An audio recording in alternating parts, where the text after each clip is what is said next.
Saluduhan ta kining grupo sa mga volunteer sa Davao City nga midayo sa Bislig Surigao del Sur aron mutabang sa pagpakgang sa COVID-19. Ani ang detalye?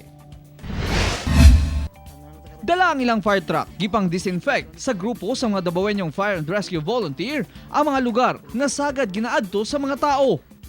Ang Davao Firefighters and Rescue Services volunteer ni-augment sa panginahanglan sa City of Bislig, Surigao del Sur para sa pag-disinfect sa ilahang pasilidad, the whole compound sa City Hall.